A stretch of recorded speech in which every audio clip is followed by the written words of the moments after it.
Hey everybody, it's Chuck Dixon back for another edition of Ask Chuck Dixon, in which I answer questions about what I do for a living. And what I do for a living, oddly enough, is I write comic books. So let's get to the first question from Dystronium. When you develop new protagonists or antagonists, that's heroes and villains, to those of you who don't know, or who slept through English class, how much time do you spend on their backstory? I like sleeping through math class. Do you always come up with an inciting incident, even if it's in their backstory? And added to this, how much time do you spend on world building? Well, world building to me comes along as it comes along. I kind of have a general idea in my head. I know a lot of writers work differently, and every writer works differently. I'm not casting aspersions. You write the way you write. But a lot of writers I know do a lot of world building before they ever start writing actual stories. And they have stories in mind, but they go into exacting detail about everything in the environment, the characters, all kinds of stuff. So that they basically have a Bible written before they've written a word of fiction. And I can't work that way because my mind doesn't go that way. I generally come up with a really cool scene and then try to figure out how to make that scene work within a story and build from there. And then I write my opening, and once I have an opening I'm happy with, it's pretty much just cruising along to the end. I generally have an idea where I'm going with the story. Sometimes I even have an exact ending in mind before I even start writing, but that's rare. As far as character building to me is all about the opening, really. Our first introduction to the character. Is he a badass? Is he a wimp? Is she a single mom struggling to get along? I mean, whatever. And we learn these things not through dialogue or anything else. We learn by seeing what they're doing. If you watch old movies at all, I mean, by old movies, I mean movies from the 30s and 40s. I have a little hobby where I'll watch an old movie, and then once the movie has progressed to the point where I know all of the important characters and I know the situation and I understand the environment, I check the time. And generally an old movie will establish all of those things in the first 5 minutes of the film, some even less. And they would do it in subtle ways. It was always what the character was doing, not anything the character had to say. And sometimes, like in movies like Rio Bravo, there's nothing said. It's all in what the characters are doing. But within the first 5 minutes, you understand everybody's relationship to each other and who the good guy is, who the bad guy is, or whatever. Or, if you're setting up a romance, a comedic situation, whatever. Old movies got off the blocks quickly because they really wanted to engage their audience. And I kind of take that as a guideline. Get my stories up and running, get you to understand the situation, get you to understand the characters, most importantly, understand the characters before you introduce the complications and challenges to come in the story. One of my favorite character creating stories is the writer Donald E. Westlake, who wrote the Parker novels, a series of novels about a professional thief under the name Richard Stark. And Westlake says that he created Parker literally on a dark and stormy night. He was visiting friends in Brooklyn. It was time to go home to his apartment in Manhattan, and he realized that he didn't have any money on him, or not enough money to get on the subway. I'm guessing he didn't have any money on him because getting on the subway in the early 60s was, pocket change. I think it was a quarter maybe. So he had to walk across the Brooklyn Bridge to get to his apartment in Lower Manhattan. And it was raining cats and dogs. And there he is alone on the walkway, walking across the Brooklyn Bridge, no one else in sight. And he began to think, what kind of person would be comfortable in this environment? And why would they be walking across the bridge? And where would they be going? What would drive them? And by the time he got off the bridge, he created Parker. He'd imagined this kind of character, this kind of cold, austere, driven, single-minded criminal who would go on to populate, a dozen or more books and be made into movies. So a classic series of graphic novels by Darwin Cook. So this character is created in the walk across Brooklyn Bridge. And by the time he got back to his apartment, he had mapped out the plot line for The Hunter, the first novel, which is also the basis of the Lee Marvin movie Point Blank and the Mel Gibson movie Payback. So that's how you build a character. You work on it and you figure it out in your head until the character is alive in your head, like Parker was in Westlake's mind by the time he was warm and dry. So, yeah, some people do it ahead of time. They do a lot of prep work. Some people just jump right in and start creating. And either way is good, obviously. Dan Brannon. Hey, I meant to ask if you've done a review or commentary on Brawl in Cell Block 99. If you haven't seen this movie and you're not weak of stomach, I suggest you rush out and see it. It's by Craig Zoller, a great filmmaker, not particularly prolific filmmaker because he privately funds and he works way outside the Hollywood system. Truly independent filmmaker. And Brawl in Cell Block 99 is a very, very simple action story, yet nuanced, about Vince Vaughn. Vince Vaughn is a professional criminal recently out of jail who is determined not to go back. He wants to live the straight life. He's married and everything else, but he has serious rage issues. And when he's tempted back into a life of crime and things go sideways, he ends up in a bad place. Literally, Cell Block 99. And because he has rage issues and he's a never back down kind of guy, he gets in endless fights. And it's just a hell of a movie. It really is. It's brutal, as you can possibly imagine. Stars Vince Vaughn, Jennifer Carpenter, and Don Johnson in a great role as the warden at Cell Block 99. And the greatest testament I can give to this movie to recommend it to you is I watched it with my oldest son. We're both big fans of Zoller. And when the movie was over, I turned to my son, who's a encyclopedia of everything cinema, and I said, "How long was that?" And I knew he would know the running time. He said 2 hours and 30 minutes. And I went, "What?" I was stunned. I could have sworn this movie was only 80 minutes long. It seems like it moves at a laconic pace, but it really doesn't. It just builds and builds and builds. It's just this inexorably suspenseful film in which everything just gets worse and worse and worse. And I've got to say, Jennifer Carpenter, poor Jennifer Carpenter, she's been in 2 of these Zoller films, and in neither one does she have a good time. Someone please write a romantic comedy for this woman. She used to play Dexter's sister on the Dexter series. So I've never seen her in a role where things worked out for her. And she's a terrific actress, but she just gets damned with the most morose, just horrible roles. Just these horribly put upon people. As far as Zoller goes, you can check out his other films. Bone Tomahawk was like his big debut. He made a film before that, but I haven't seen it. Apparently like a micro-budget thriller or horror film. I don't even know. I haven't seen it yet. Bone Tomahawk, Kurt Russell, again, a stomach churning. I had to look away a couple of times. This movie is a brutal Western.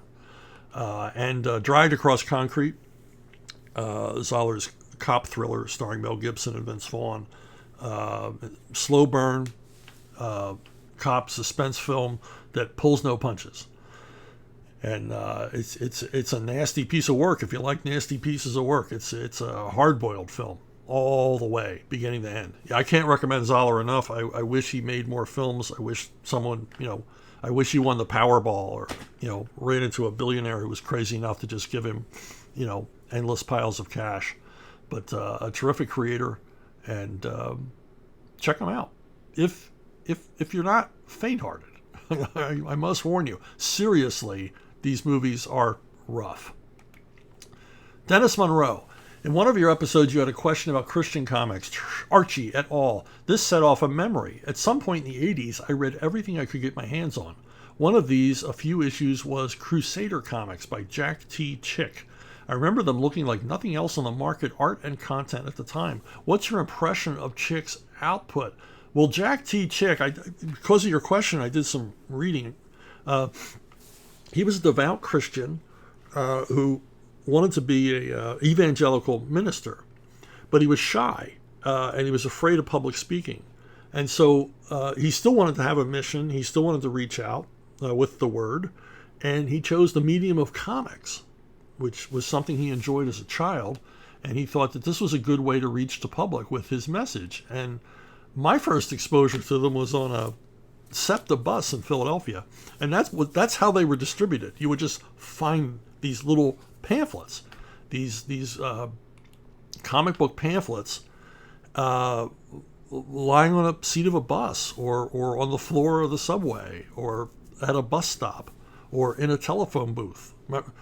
A telephone booth was a thing you went to publicly. They were on the street, and young people, they don't know what a phone. You've seen them in old movies, but when I was younger, they actually were everywhere. So you would find these pamphlets just sort of literally strewn about, and they were free. They were left there by somebody. I guess he had like a volunteer mission, people who really liked his material and would help him distribute it, literally on the street. So that's how I would run across this stuff. And they were all, professionally done comics. I don't know quite how he got his early financing, because, as I said, these things were free. You could send away for bundles of them. In the back of each one, you could order them. And you could order like bundles of these things. And I guess that's how these people did it. They liked his message, so they would just order, big stacks of these things, and then just take it upon themselves to spread them around.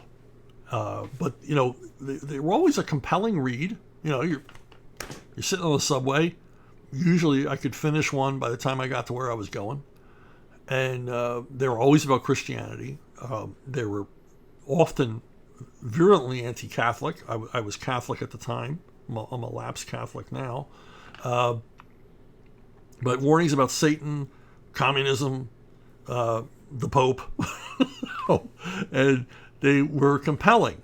They weren't the greatest comics ever written, but they were compelling, and they were well enough written that you wanted to continue. They're also very dark, which was appealing. I guess I don't know if Jack Chick understood, but a lot of what he was doing looked like underground comics, which were popular at the time. So a lot of time the art was indistinguishable from what was being published by Rip-Off Press and places like that. So I guess either intentionally or unintentionally, he was directing these comics, the style of them, to a style that was popular at the time with young folks. So it was cool stuff. And then later on, as you mentioned, in the 80s, he moved on to regular comic book size comics, and you could sometimes find, I don't know if they were distributed through Diamond. I would find them in comic shops occasionally, usually in the dollar bins. And as you can see, they very professionally done. His paintings are terrific, and these books in particular took sort of a horror feel to them. They're very exploitative with violence and stuff like that. But I guess Chick knew his audience, and he was trying to tell these stories as vividly as possible. And with these books, if I remember right, they had black and white interiors. They're very much aped the horror comics like Creepy and Eerie and Vampirella that were popular at the time. And, his idea was to come up with this exciting imagery to either tell you Bible stories or tell you cautionary tales about, the world becoming Babylon, that kind of thing. But, for a guy who wasn't a comics professional or anything else, he produced an awful lot of comics. Probably, obviously reached a readership of millions all around the world. I mean, these things were translated into hundreds of languages. So I don't think he ever got rich off of this stuff, but that wasn't the point for him. The point was to spread the word of God through a medium that, he liked and understood, obviously understood very well. And, in that case, or, looking at it in that way, he was an enormous success.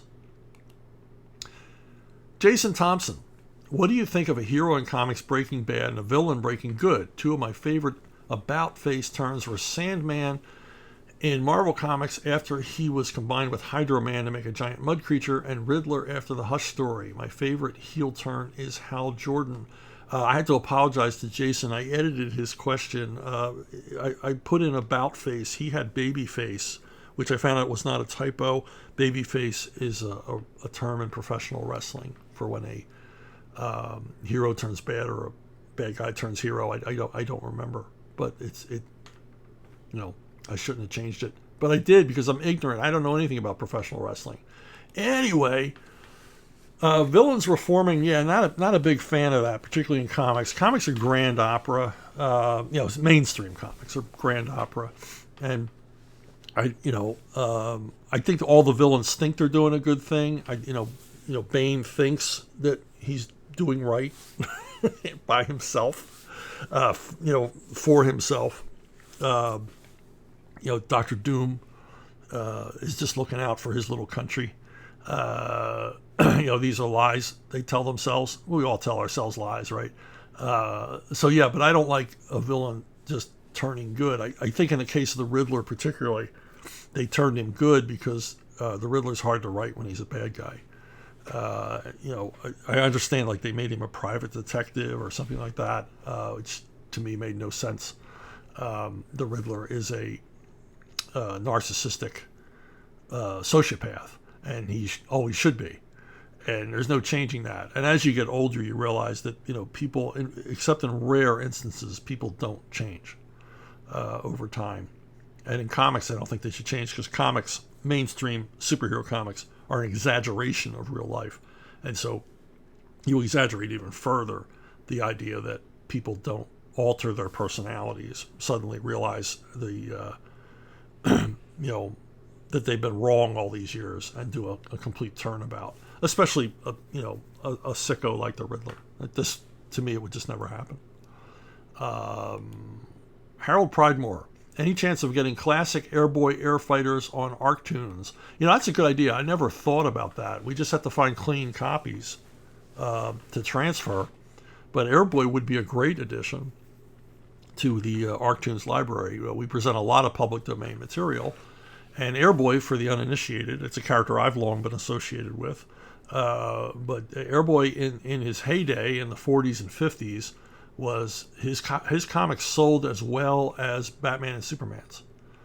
He was a big seller, millions of copies, which is why it's so easy to find Golden Age and post-Golden Age comics of Airboy because there were so many in circulation. But yeah, I think that would be a great idea. I think that would be a great addition. These comics are a lot of fun. Charles Bureau, Fred Gardner, Fred Kita. I might have gotten Gardner. Is it Fred Gardner? I don't know. But a lot of terrific artists worked on these things. And all the backup characters, Skywolf and all the rest, would make a great addition to Arctoons. And because they're public domain, we don't have to pay anybody, which is always a plus. And I guess my association with Airboy would make it a natural for the Arctoons site. You need to check out Arctoons. It's a free digital service. Just go to archaven.com, look for ArcTunes, and read, at this point, thousands of episodes of new and public domain comics. Creeper Weirdo. I don't know if you heard, but cannibalism is being used as a major plot point in a lot of storylines recently. Why do you think that is? Well, it's because Hollywood producers look at each other's homework. They copy each other. They don't have any new ideas of their own. So when an idea comes along that they can steal, that either someone else is producing or someone brings to their doorstep, they're going to do it. And this is how we end up with, 3 movies about a cop and a dog that were released over like a 2-month period in the summer of, I think, 1990 or 1989. How does that happen? Is that just coincidence? No, it's not. It's how Hollywood works. Some guy shows up and he's got a, screenplay about cannibalism, and he's shopping it around, or his agent is shopping it around, and a producer sees it and says, nah, we're not interested in that. And as soon as the agent is out on the street, the producer's on the phone saying, we should do a movie about cannibalism that I just thought of. So, that agent visits, 5 or 6 production companies in a day, and by the end of that day, 4 of them are going into production on a cannibal movie. but with their own people. They're not going to pay for that other screenplay. They see cannibalism as a high concept idea. People want this. And all of a sudden you've got a crapper load of movies dealing with cannibalism. I don't think there's any agenda here. Like people talk about, they keep talking about people eating bugs. It's like preparing us for a world famine. It's like, I don't think there's anything going on here. It's just lack of imagination and lack of ethics amongst the filmmaking community. Ivam Aguila, he just carpet bombs me here with questions, which I appreciate. How much I'm a man who has to pay my bills has influenced you in your work, along with your career, long or in a specific part of it? Let me take that first one first. I'm a professional writer. I love to write. I've always thought of stories, even when I didn't get paid for it. I still think of stories that I'll never get paid for. But I am a professional writer. So in order to write, I got to know there's money at the end of it and where the money comes from and how soon I'll get paid. Because even though if I had a career as a truck driver, or a landscaper, I still would be thinking of stories. But thinking of stories as a profession, it's hard to stay in that. And I've managed to do it all this time. I'm very lucky, very fortunate. But at some point, you got to sit down at the dinner table and look your family in the eye. Daddy's been in his room just thinking stuff up. Where's the money? So I've got to get paid. Now, that said, I've never hacked. I've never taken a job, or rarely ever taken a job. We'll get into that, I think, with the next question. That was just for the money, just because I needed the cash. But, I've always tried to work on things I was interested in, things I could do my best work in, because my name's going to be on it. And I want to make sure it's good. So, yeah. Thinking of stories is fun, but once you become a professional, you got to get that check at the end. Now, next question. Or is there, or was there, any job where you got bored, even if you went until the end or not? Any job you started and gave up before finish or before showing to anyone else because you got bored? The only job that I really got bored on was adapting the Wheel of Time books, the Robert Jordan books, because fantasy is really not my thing.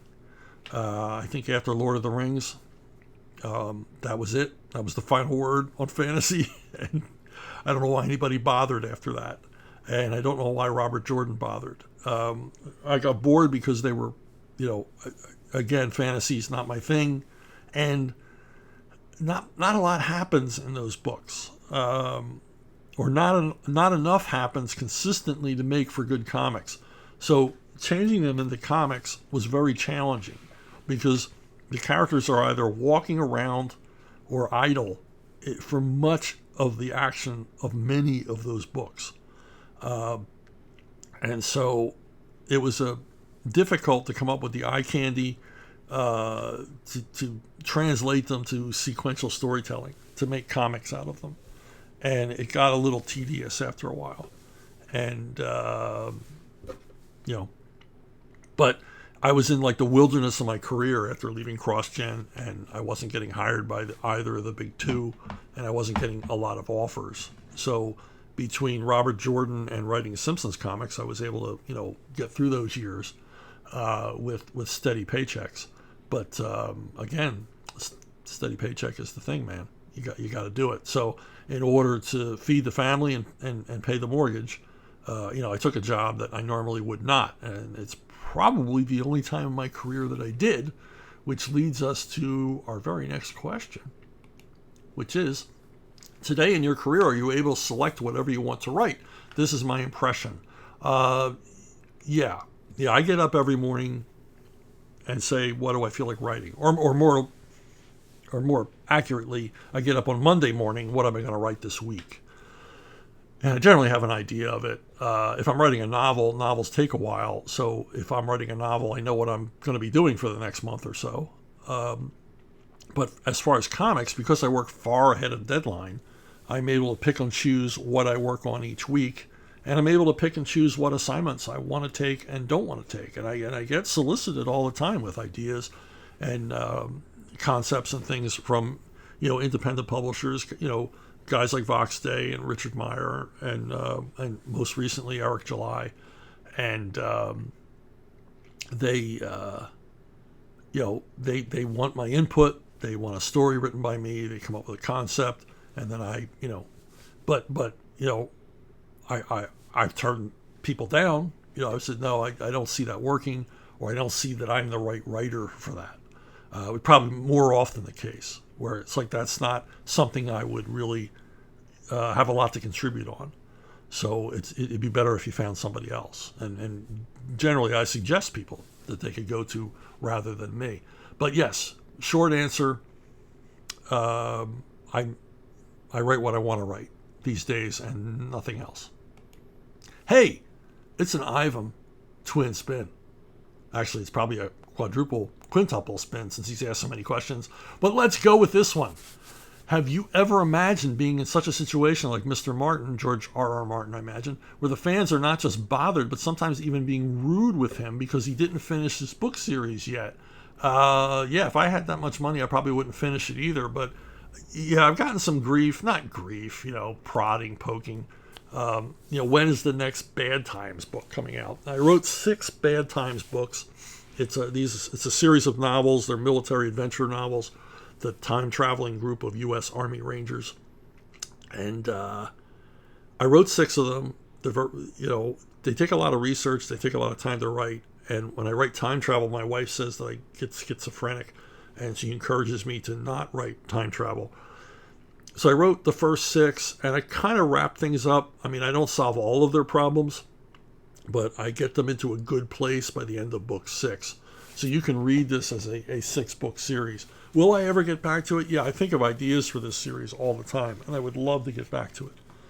But, I have other commitments right now. But down the road, particularly lately, I've been thinking a lot. Because this is like my, this series represents my toy soldier fantasies. It's an opportunity to do kind of historical fiction without all of the heavy lifting, because it's told from a modern point of view. It's told from the point of view of a modern day cast. So I don't have to get too far into the weeds with the research to make it all seem believable. But yeah, I'd like to get back to it. But it's really the only case where I've, voluntarily abandoned a project because I just didn't have time to write another one. My schedule is too pressing. But I do plan to get back to it. George R. R. Martin, I wish I had his excuse.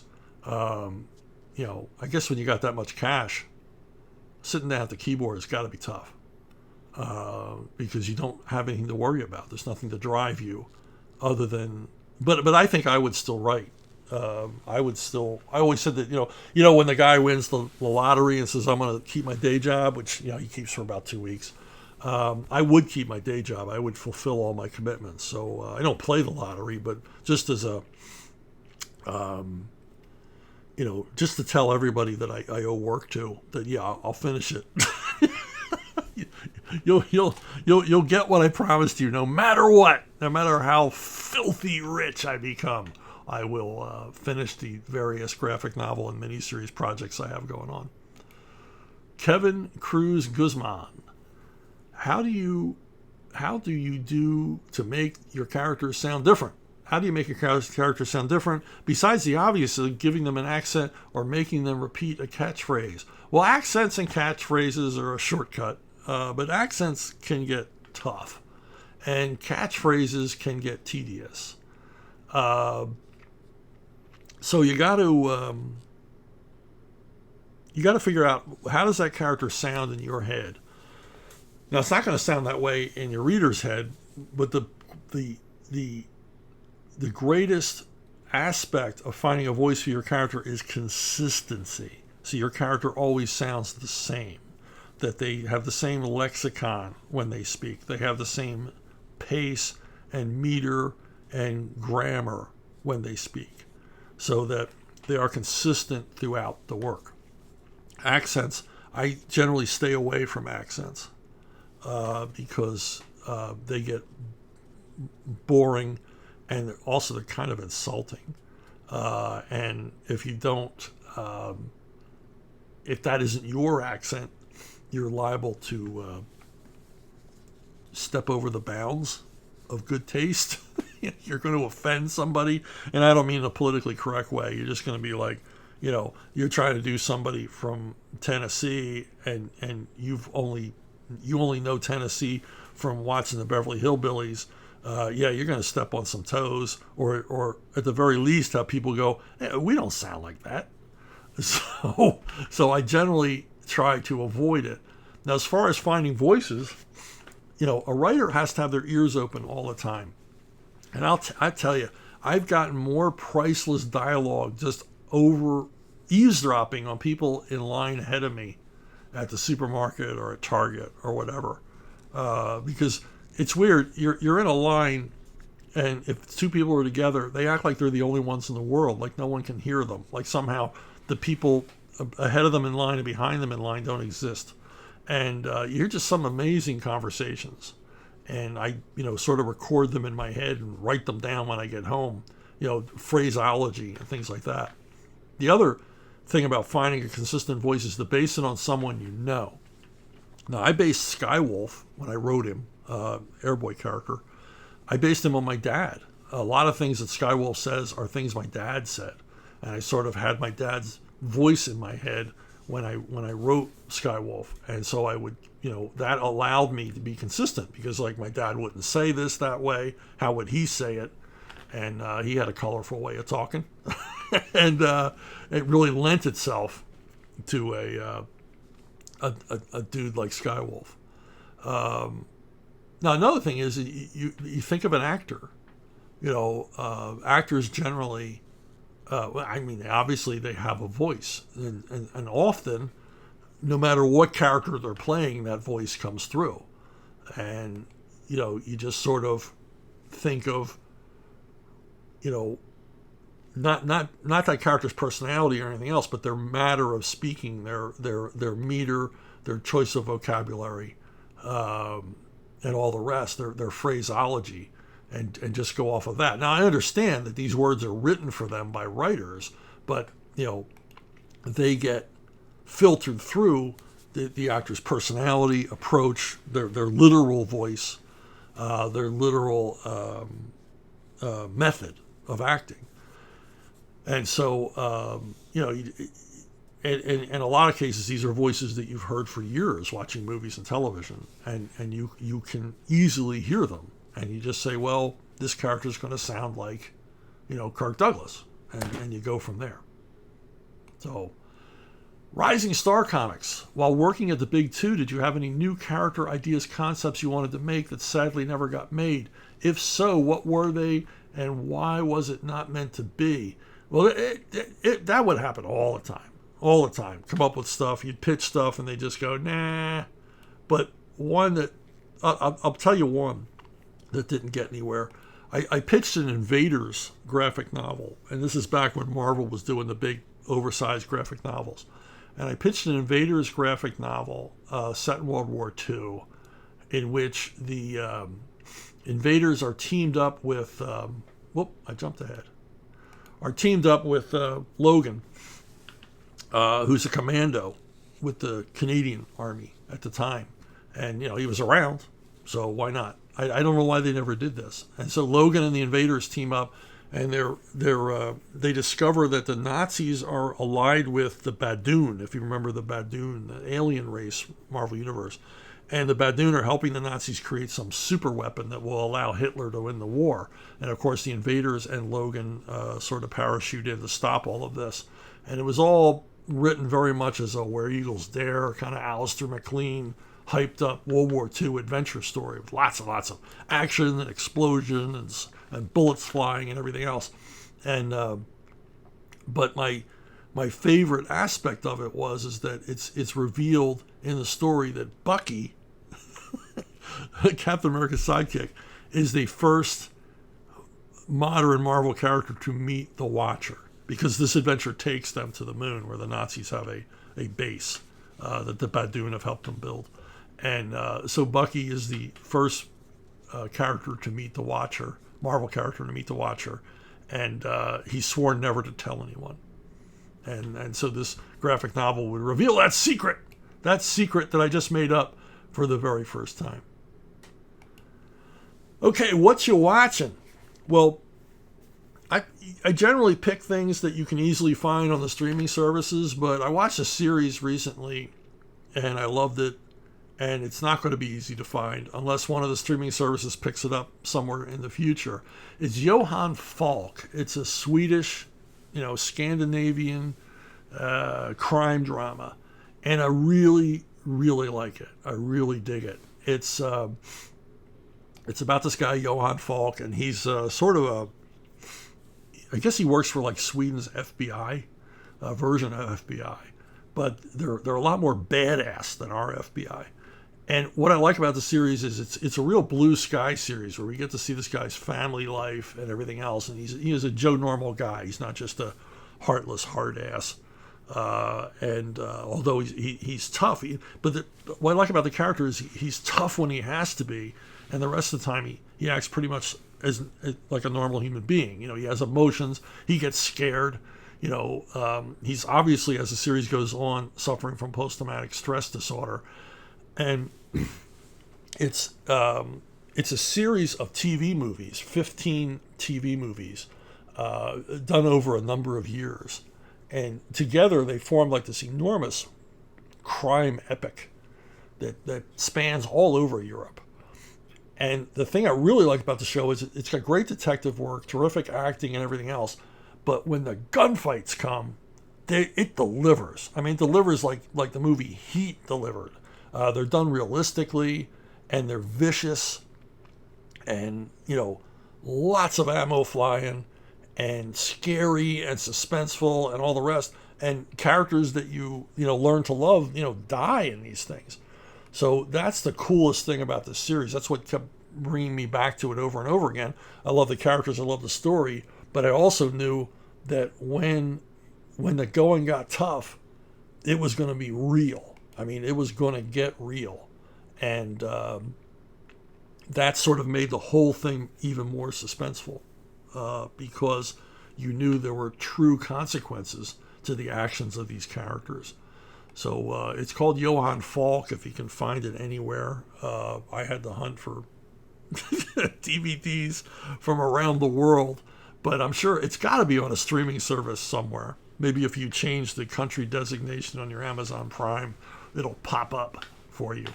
But it deserves to be more widely seen. And obviously it was quite popular in Europe because This is these were high budget, practically like feature film level quality, 15 TV movies that I cannot recommend highly enough. And hey, if you want to reach me, you can get me through brunobookstore@gmail.com. If you want to ask questions, make suggestions, send along pictures of your doggies and kitties, yeah, which is an unintended feature of this show. Please feel free. brunobookstore@gmail.com is the most direct way to reach me. And speaking of action and gunplay and suspense and all the rest of it, my 2 most recent Levon Cade books are out, available on paperback and Kindle, soon to be on audiobook. Levon's Prey and Levon's Range. The story of Levon takes off in a surprising new direction in these 2 books, and I would appreciate it if you would check them out. Hey, thanks for listening. Thanks for watching. Thanks for subscribing. Thanks for liking. Thanks for super thanking and all the rest of it. And just generally, thanks for the questions and all of your support over all this time. And I'll see everybody down the road.